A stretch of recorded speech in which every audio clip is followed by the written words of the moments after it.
सभी भाइयों को मेरा सादर प्रणाम। मैं बंटी कुमार योगाचार एंड आयुर्वेदाचार। आज का जो मेरा सेशन है वो है प्राणायाम का। और प्राणायाम में आज हम विस्तार से बताएंगे। विस्तार से जानने के लिए आपको प्राणायामों को बहुत विशेष ध्यान देना है। प्राणायाम पर प्राणायाम क्या होता है, सांसों का क्रम। प्राणायाम क्या होता है, हमारी ब्रीदिंग का क्रम सीरीज। इसको सीरीज में कैसे करेंगे, हमारा जो स्टेमिना है, हमारा जो डाइजेशन है, हमारा पैनक्रियाज है, हमारा सांसों का क्रम कहाँ से कहाँ तक रहता है, बॉडी का सांसों का क्रम कौन सा है, कौन सा पार्ट हमारी सांसों से चलता है, और ये बॉडी जो है कहाँ तक सांसों को एब्जॉर्ब कर पाती है और कहाँ तक हम इसको ले जाते हैं वायु को, जो कि हमारे लिए घातक सिद्ध होती है। वही वायु आपके जोड़ों में चली जाती है, अर्थराइटिस का प्रॉब्लम बना देती है, गांठों में दर्द बना देती है। उसी के लिए हम आज बताएंगे इस वीडियो में आप जो सांसों को कैसे होल्ड करेंगे, अस्थमा वालों के लिए क्या करना है, दमा वालों के लिए क्या करना है, साइनस के लिए क्या करना है, माइग्रेन के लिए क्या करना है, पार्किंसन डिसीज के लिए क्या करना है। दोस्तों, तो आज इस वीडियो में विस्तार से हम बीमारियों पर चर्चा करते हुए प्रत्येक अभ्यास को हम बताएंगे। योग में विशेष ध्यान देना है अपनी ब्रीदिंग पर, सांसों पर। सबसे फर्स्ट टाइम हम यहीं पर करते हैं, गहरी लंबी सांस भरेंगे, सांसों को रिलैक्स करते हुए, ब्रीदिंग को सजगता के साथ हाथों को अपनी नींव पर रखते हुए और सांसों को होल्ड रखते हैं। जब सांसें होल्ड रखेंगी, अब यहाँ पर देखिए हमारा सांसें, हमारी ब्रीदिंग कहाँ होल्ड है, कहाँ स्टे कर रही है। हमारी सांसें, हमारी ब्रीदिंग हमारे लंग्स में स्टे हो रही है, रुक रही है। पेट हमारा अंदर है, पेट का वायु का कोई कार्य नहीं है। हमारा कार्य, सांसों का जो कार्य है वो सुषुम्ना और इंगला और पिंगला नाड़ी है, वही कार्य करती हैं वायु का, वही बॉडी में संचार करती हैं, आदान प्रदान करती हैं और धीरे धीरे से ब्रीदिंग को रिलैक्स करते हुए वापस आ जाते हैं। इसका अभ्यास आप जितना आप होल्ड रखेंगे उससे आपको उतना ही फायदा होगा। बॉडी वायु को एब्जॉर्ब करेगी, मन को शांत करेगी, रिलैक्स करेगी, तन को ऊर्जावान बनाएगी। धीरे धीरे रिलैक्स। इसको अभ्यास को 3 टाइम्स करें।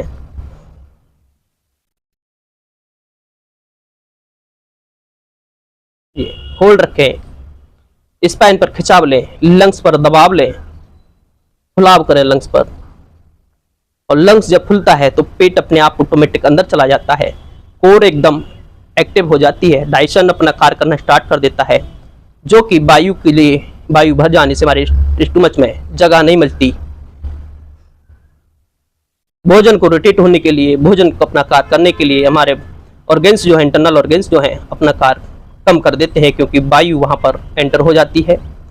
तो वहाँ पर हमारी वायु के साथ भोजन रिएक्शन नहीं कर पाता है, भोजन रोटेट नहीं हो पाता है। जो स्पेस खाली बचा हुआ वायु है, अगर हम किसी में वायु को भर दें तो वायु का वजन बहुत ही भारी हो जाता है, तो वो हमारे लिए काफी पीड़ादायक होती है।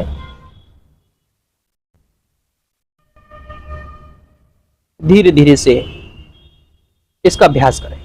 जिन लोगों को हार्ट की प्रॉब्लम है, जिन लोगों को लंग्स की प्रॉब्लम है, वो इसी प्राणायाम का अभ्यास करें। वो धीरे धीरे सजगता के साथ प्राणायाम के साथ वायु को इनहेल एक्सहेल करें। पार्किंसन डिसीज है उनके लिए बहुत ही लाभकारी है।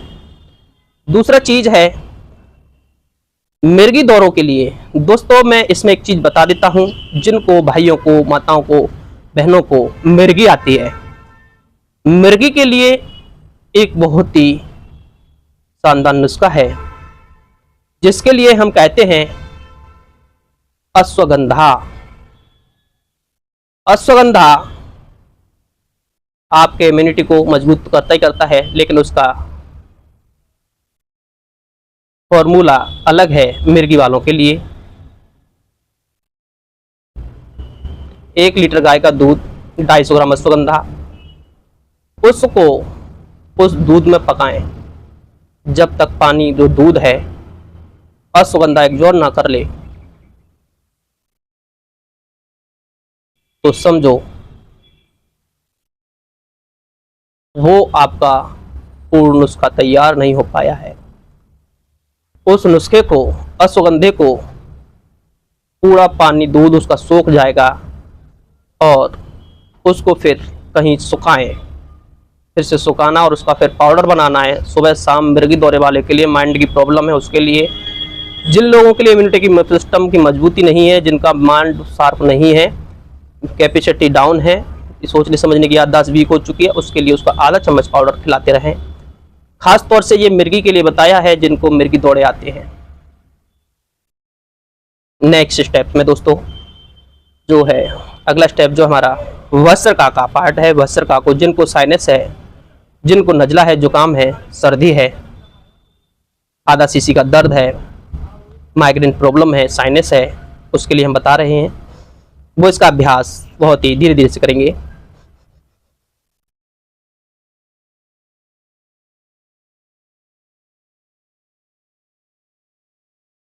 वायु से पेट नहीं चलना चाहिए हमारा, पेट चलेगा तो वायु पेट तक जाएगी। पेट हमारा खिंचा हुआ रहना चाहिए, डायसन हमारा खिंचा हुआ रहना चाहिए।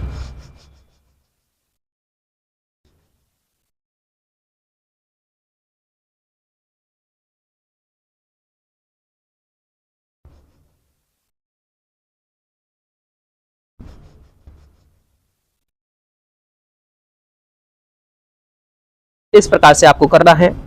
अगर किसी भी व्यक्ति को साइनस अधिक है तो वो रबड़ नीति का अभ्यास करें, सूत नीति का अभ्यास करें, प्रयास करें, तो जो सिस्ट बन गई है अनासिका में साइनस की, वो धीरे धीरे खत्म हो जाएगी। उसको हम जब रब करेंगे वो धीरे धीरे खत्म हो जाएगी, तो आपको साइनस खत्म हो चुकी होगी। साइनस का ऑपरेशन आपको नहीं कराना है, किसी भी प्रकार से आपको दिक्कत नहीं रहेगी। सांसों का आदान प्रदान, हमारे को कोई भी सूंघते हैं, हमारे को स्मेल नहीं आती है, सुगंध नहीं आती है, फूल से ले ले हैं, अगर हम नासिका पर गए में सुगंध नहीं आती, समझो साइनस है। तो उसके लिए रबड़ नीति और सूत नीति या नत नीति का प्रयोग करें।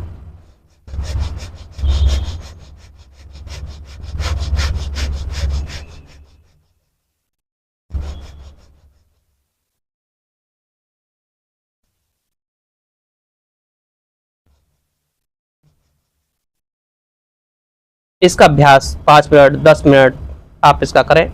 इससे वेट लॉस भी होता है दोस्तों, आपके लंग्स की कैपेसिटी बढ़ती है और आपका जो डाइजेशन है वो मजबूत होता है। बेसिक ही बताऊंगा, मेरा आज का ये चैनल में जो प्राणायाम है बेसिक है, प्रत्येक एज का व्यक्ति कर सकता है। एडवांस तीव्र गति से कोई भी प्राणायाम नहीं कराऊंगा। नेक्स्ट करेंगे, इसमें अगला पार्ट है, अगला अभ्यास है कपालभाति। कपालभाति किसको नहीं करना है, किसको करना है? तो कपालभाति जिनको पेट में इन्फेक्शन ज़्यादा है वो इसका अभ्यास ना करें, स्टोन की प्रॉब्लम है वो इसका अभ्यास ना करें, वो इसका अभ्यास ना करें जिनको आपके अंदर बहुत ही ज़्यादा से इन्फेक्शन फैला हुआ है, वो धीरे धीरे इसका अभ्यास करेंगे, बहुत ही सजगता के साथ करेंगे। और पेट में जो आते हैं उनमें इन्फेक्शन है उसको ना करें। जिनको हमारे लिवर में जॉन्डिस की समस्या है वो धीरे धीरे इसका अभ्यास करें। और बाकी इसको सब लोग कर सकते हैं। बीपी वाले इसका अभ्यास हल्का करें, हार्ट फैला हुआ है वो इसका अभ्यास ना करें, अवॉइड करें इसको। अब ये सुनेंगे कौन कौन करना है, धीरे से करना है। ये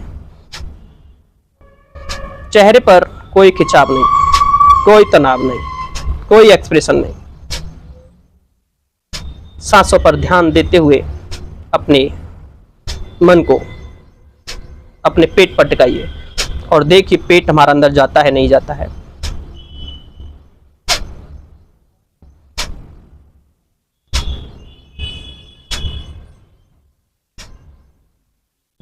सुखासन, सिद्धासन, वज्रासन, पद्मासना, जिसमें चाहो वो कर सकते हैं। जो लोग जमी पर नहीं बैठ सकते, चेयर पे बैठ के कर सकते हैं। इतना धीरे आपको करना है, तीव्रता नहीं लानी। बिगनर्स लोगों के लिए बिल्कुल भी तीव्रता नहीं लानी। जो एज्ड है उनके लिए भी तीव्रता नहीं लानी। लंग्स में प्रॉब्लम है, सांस लेने में दिक्कत है, गले में खचखच है, डाइजेशन में दिक्कत है, पैनक्रियाज वीक है, आपके अंदर अपच रहती है, गैस रहती है, कब्ज रहती है, अल्सर की समस्या है, सिस्ट बन चुकी है, उसके लिए बहुत ही लाभकारी है। कैंसर रोधी है, इसको आप करें। बहुत ही लाभ होगा। तीव्रता ना लाएं, सजगता के साथ करें। हर पॉइंट को खींच के रखना है। खींच के रखेंगे तो आपका पेट, आपका डाइजेशन बहुत ही मजबूत होगा। इसका अभ्यास बिगनर्स लोग 5 मिनट्स, 10 मिनट्स, 15 मिनट्स करें। अगर इसको अब 3000 बार करते हैं, पेट दुरुस्त होगा। पेट में कोई भी किसी प्रकार की समस्या नहीं रहेगी। माइंड शार्प होगा। इससे बहुत ही लाभ मिलने वाला है। चेहरे पर कोई खिंचाव नहीं। जिन लोगों को पाइल्स, फिशर, फिस्टुला है, सांस को छोड़ते समय मल द्वार को संकुचित करें। जिन माताओं को, जिन बहनों को खांसते समय, हंसते समय यूरिन ड्रॉप पास हो जाती है, उसके लिए। जिन माताओं को, जिन बहनों को, भाइयों को भी वाइट डिस्चार्ज की प्रॉब्लम होती है, जिसको माताओं के लिए सफेद पानी की शिकायत कहते हैं, लिकोरिया की शिकायत कहते हैं, उसके लिए ये लाभकारी है। जिनका पेट साफ नहीं होता है, वो शीशम की पत्ती 4 से 5 प्रत्येक दिन चबाएं। नई पत्तियों को उसका प्रयोग करें। बासी मुंह पेट में सफाई कर देगा। कब्ज रहती है, अमरूद की पत्तियों को, मात्र 3 पत्तियों को प्रत्येक दिन चबाएं। पेट एक से होगा साफ, जैसे कि कस्टर्ड सिरप पी लिया। कोई भी दिक्कत, पेट की समस्या नहीं रहेगी। अमरूद की पत्ती भाइयों के लिए बहुत लाभकारी है। कैल्शियम, फास्फोरस, पोटेशियम, मैग्नीशियम सारे तत्व अमरूद में मिलते हैं। इसलिए अमरूद की पत्तियां सभी के लिए लाभकारी है। शीशम की पत्ती से बीपी की समस्या कभी नहीं होती। बीपी नहीं बढ़ सकता है। शीशम की पत्ती सुबह बासी मुंह चबाएं और उसको निगल लें। अश्वगंधा की पत्ती पीसे गर्म पानी में उसको मिलाएं चटनी को, और सुबह सुबह खाली पेट ले लें। 1 पत्ती मात्र। आपका पेट, आपका डाइजेशन, आपकी फैट ऐसे रिड्यूस होगी जैसे कि कोई स्वेलिंग थी, दवा खाते ही खत्म हो गई। इस प्रकार से आपको करना है। नेक्स्ट स्टेप्स मेरा है जो कि हम बताने जा रहे हैं, बाही प्राणायाम, यानी कि बाही कुंभक, अंत कुंभक, बाही कुंभक, ये 2 कुंभक होते हैं, जिसको हम करने से अपने डाइजेशन को, अपने लंग्स को, अपने हृदय को, अपनी बॉडी की फैट को, जहां वायु होती है जॉइंटों में, उसको खींचते हैं अपनी तरफ, तो उसको बाहर छोड़ेंगे। गहरी लंबी सांस भरेंगे। बाही कुंभक में सांसों को छोड़ते हुए धीरे से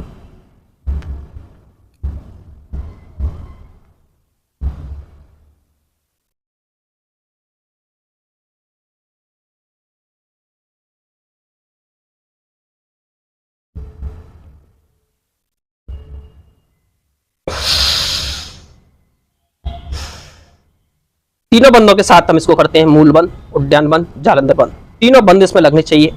जब हम इसको करते हैं तो हमारा पेट में जो वायु है, वो पेट में जो दिक्कत है, वो एक दूसरे की तरफ संकुचित होते हैं, खिंचते हैं, तो हमारे इंटरनल ऑर्गन्स कार्य करने लगते हैं, वो एक दूसरे से रब होते हैं।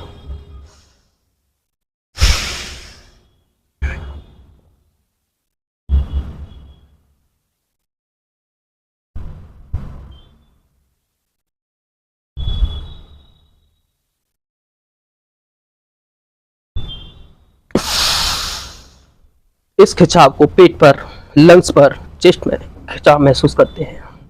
जब आप वायु को रोकते हैं तो आपकी वायु, प्राण वायु बाहर होनी चाहिए। Once more repeated.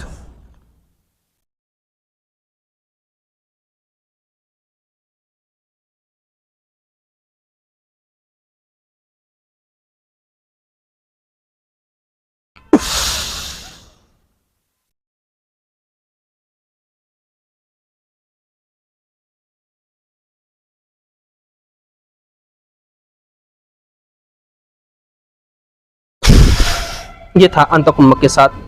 लास्ट में जो सांस रोकी मैंने, छोड़ने की जगह रोक दी अंदर, तो उसको अंतकुंभक बोलते हैं। बाह्यकुंभक जो था, प्राण को बाहर, प्राणवायु को बाहर निकाला, पेट को अंदर खींचा। नेक्स्ट हमारा अग्निसार क्रिया, जिसको हम क्रिया में मिला देते हैं प्राणायाम है। प्राणायाम नहीं है, क्रिया है। एक कपालभाति क्रिया और एक ये अग्निसार जो है क्रिया है, प्राणायाम कह देते हैं। लेकिन इसको जो है साष्टांग योग के कारण इसको नियमित रूप से इसमें साथ शामिल किया गया है, इसलिए इसको हम प्राणायाम में कैटेगरी में गिन लेते हैं। लेकिन ये क्रिया है। तो यहाँ अग्निसार में क्या करना है, नौली नहीं करनी है भाइयों। नौली करने के लिए बहुत ही दिक्कत का सामना करना पड़ सकता है। नौली का अभ्यास बहुत धीरे धीरे करेंगे, एक साथ नहीं करेंगे। मैं किसी दिन वीडियो में पूरा बताऊंगा नौली पर, लेकिन यहाँ पर आपके लिए केवल अग्निसार बताऊंगा, क्योंकि अग्निसार करने से आपका पेट का जो वर्म है, जो फैट है, जो आंतों में पानी भर गया है, जिनको जॉन्डिस की समस्या हो गई है, उसके लिए, जिनके ब्लड का संचार का पानी होता जा रहा है, ब्लड का पानी बनता जा रहा है, उसके लिए, जिनके नाभि है के चारों तरफ 180 रोगों का जो घर है, उसके लिए गहरी लंबी सांस भरें बाह्यकुंभक की तरह ही।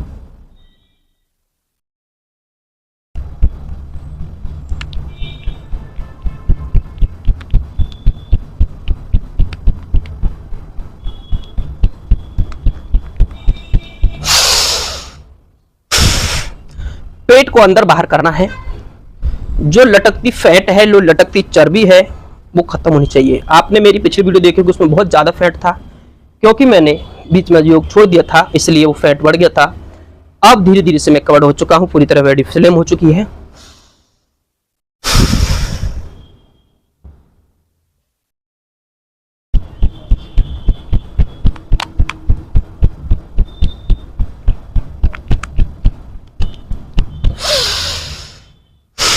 ये आपको कम से कम 5 टाइम्स करना है। और इसको करने के बाद आपका पेट जो है, पेट में जो मल है वो एकदम साफ हो चुका है। वो कचरा जो चिपका हुआ है वो छूट चुका है। जो आंतों में अल्सर की प्रॉब्लम बनाता है, जो आपकी आंतों में फुलाव बनाता है, अपच बनाता है, उसके लिए ये लाभकारी है। अगला स्टेप से मेरा अनुलोम विलोम। अनुलोम विलोम के लिए हम राइट हैंड का पहले प्रयोग करेंगे। अपनी मुद्राओं को ज्ञान मुद्रा के साथ या अपान वायु मुद्रा में रख सकते हैं। राइट नॉस्ट्रिल को बंद करेंगे, लेफ्ट से स्टार्ट करते हैं, फिर लेफ्ट से एग्जिट करते हैं। जिन भाइयों को, जिन माताओं को, जिन बहनों को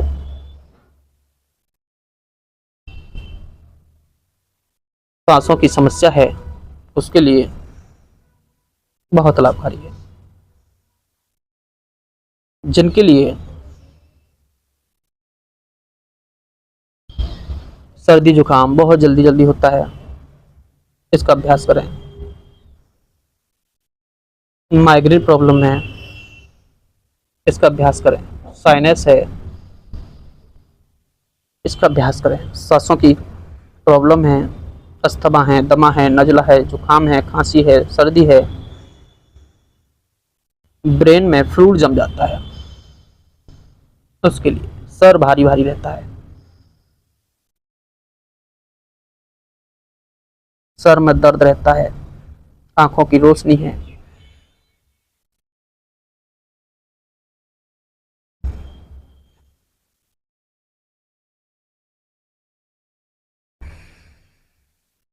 वायु को पेट तक नहीं लाना है, केवल लंग्स तक। जितना गहरा लंबा भरेंगे उतना गहरा लंबा छोड़ेंगे। ये प्राणायाम अपने आप में संपूर्ण योग क्रियाएं होती हैं। ये एक तरह का हिस्ट्री का सब्जेक्ट होता है योग में। इसको करने से बोर होते हैं, लेकिन सक्सेस इन्हीं से मिलता है। योग किया, एक्सरसाइज की, क्रियाएं की, लेकिन प्राणायाम नहीं किए तो समझो आपका शरीर बहुत ही थका थका महसूस करेगा, क्योंकि ये हमारे अंदर की जो ऊर्जा है एग्जॉर्ब करता है। सुबह की जो ऑक्सीजन है उसको एब्जॉर्ब करता है। हमारा प्राणायाम अनुलोम विलोम 72,72,10,210 नाड़ियों को एक्टिव करता है। जो सुषुम्ना नाड़ी है, जिसको हम पिंगला पिंगला सुषुम्ना कहते हैं, वो हमारी बॉडी का ब्लड को संचार को धमनियों में पहुंचाती है। वायु का खेल हमारी बॉडी में सुषुम्ना नाड़ी ही करती है, पिंगला पिंगला करती है, क्योंकि यही हमारी वायु को ब्लड के संचार के साथ रिएक्शन करती है वायु का, और प्रत्येक पुर्जे तक हमारी बॉडी के प्रत्येक भाग तक पहुंचाती हैं। जैसे कि आर्टिफिशियल इंजन में नोजल ना हो,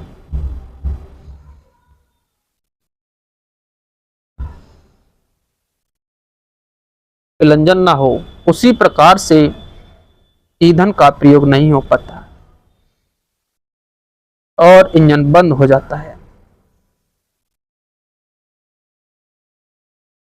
इसी प्रकार हमारी बॉडी में हमारे ईंधन का कार्य हमारी वायु करती है। अगर हमारी ईंधन वायु का खत्म हो चुका होता है, तो समझो कि आपका जो ईंधन है, जो इंजन है, वो एक तरह से मिट्टी के समान है। सुषुम्ना नाड़ी, इंगला नाड़ी, पिंगला नाड़ी अपना कार्य करना बंद कर देंगी, तो आपके इंजन को क्षण भर लगेगी बंद होने में। आप इसकी रिपेयर तक नहीं कर पाएंगे दोस्तों। फिर आर्टिफिशियल इंजन के आप नोजल प्लंजर बदल करके उसके ईंधन को प्रयोग में कर सकते हैं, लेकिन इसका जो इंजन का बना हुआ नोजल प्लंजर है, इंगला नाड़ी, पिंगला नाड़ियाँ, सुषुम्ना, ये सारी नाड़ियों को एक्टिव रखता है। और उसी एक्टिवनेस के बनाने के लिए हमें अनुलोम विलोम करना है, कपालभाति करना है, भस्त्रिका करना है, सारे प्राणायाम हमें आपको करना है।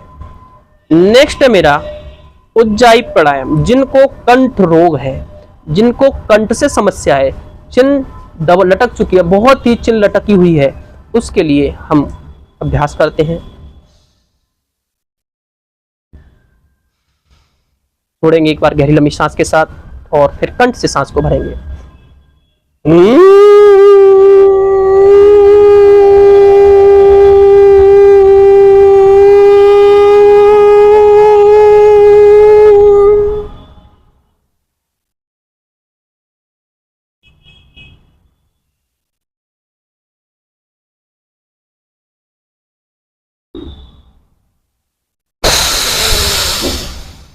जब नहीं रोक पाते हम, तो लेफ्ट नोस्ट्रल से एग्जिट कर देते हैं ब्रीदिंग को।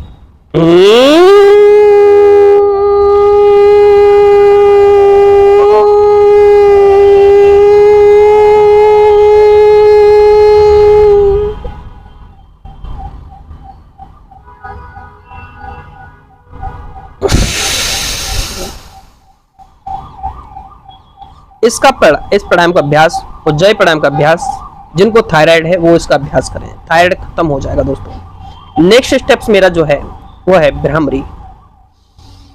जिन लोगों को मानसिक प्रॉब्लम है वो इसका अभ्यास करें। मानसिक रोग कैसा भी है, किसी प्रकार का है, उस सब को लिए खत्म करेगा।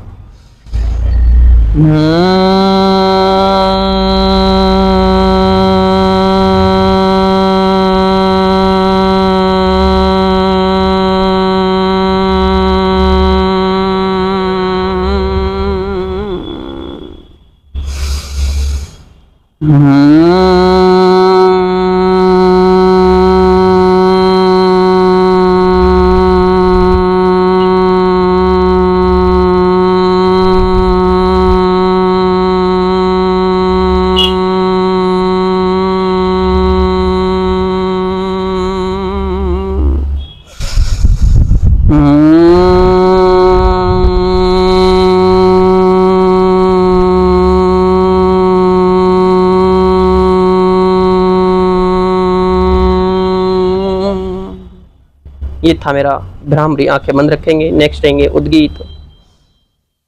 उद्गीत प्राणायाम से आपकी जो प्राणवायु है वो बाहर होगी, नासिका से भरेंगे, मुख के माध्यम से ओम के उच्चारण के साथ एग्जिट करेंगे, उसको रिलीज करेंगे प्राणवायु को।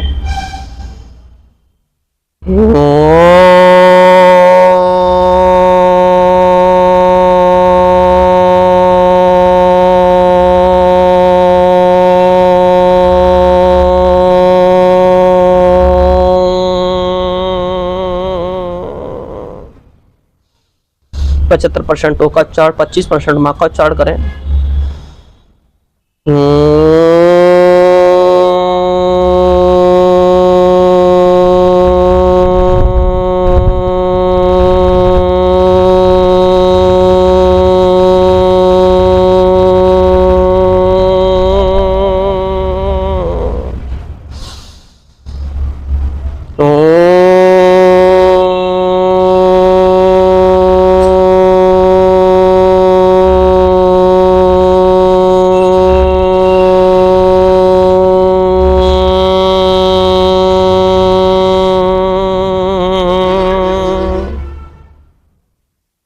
ये था मेरा उद्गीत।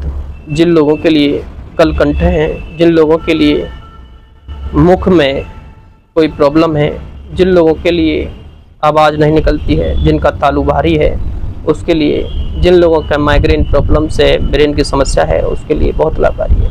क्योंकि ये सारे प्राणायाम भ्रामरी और उद्गीत जो है आपके ब्रेन को वाइब्रेट करता है। इसी प्रकार से आप गहरी लंबी सांस भरेंगे और ब्रीदिंग को एग्जिट करेंगे। धीरे धीरे फिर प्राणवायु को लेते रहेंगे, छोड़ते रहेंगे। सजगता के साथ मेडिटेशन, 2 मिनट का मेडिटेशन करें। साथ साथ मेरे जो ऊर्जा आपने एग्जॉर्ब की है, जो आपने मन को शांत किया है, उस पर थोड़ा सा मंथन करें कि आपको बॉडी में कहाँ प्रॉब्लम रह गई है। आपका मन स्थिर नहीं होता है तो आप अपनी सांसों की काउंटिंग करना प्रारंभ कर दें। 2 मिनट में आप कितनी सांसों को ले पाते हैं, कितनी छोड़ पाते हैं। अगर आपका ब्रीदिंग 30 के ऊपर जाता है 2 मिनट का, यानी कि एक बार का 12 से 16 होता है, 1 मिनट में 12 से 16 ब्रीदिंग आपको करना है। वायु का खेल पेट से नहीं करना है, केवल लंग्स का कार्य है, लंग्स से खेलेंगे। बॉडी में कोई भी हलचल नहीं किसी प्रकार की, आराम से सजगता के साथ बैठेंगे और अपनी सांसों पर अपने ध्यान को रखेंगे। आंखों को आज्ञा चक्र पर टिकाते हुए चंदन बनी टीका जो लगाते हैं, और जो जहाँ पर हमारे कलर उत्पन्न हो रहा है उस कलर को पहचाने। आज्ञा चक्र पर जो कलर उत्पन्न हो रहा है उस कलर को पहचाने और देखें क्या महसूस होता है, उसको महसूस करिए। आपका आज्ञा चक्र डबडबाने लगेगा तो आपको ब्लैक और वाइट कलर महसूस होने लगेगा। तरंग ऐसी उठने लगेंगी ब्रेन में, तो उस तरंगों को पहचानिए जो इलेक्ट्रिसिटी की तरह होती हैं। उसी तरीके से हमारी बॉडी को ऊर्जावान बनाता है। धीरे धीरे से सांसों को भरेंगे, बहुत ही सजगता के साथ, बहुत ही सजगता के साथ सांसों को छोड़ेंगे। महसूस नहीं होना चाहिए।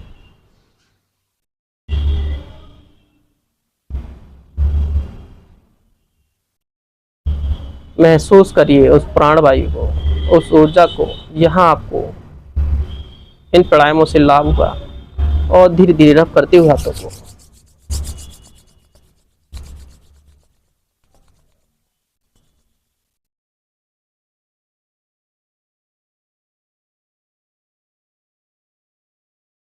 चेहरे पर पूरे पलकते, कंठ पर, सर से लेकर के पैर तक जाते हैं और देखेंगे हथेलियों को आंखें खोल करके।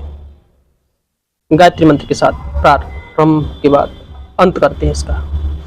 ओम भूर्भुवः स्वः तत्सवितुर्वरेण्यं भर्गो देवस्य धीमहि धियो यो नः प्रचोदयात्।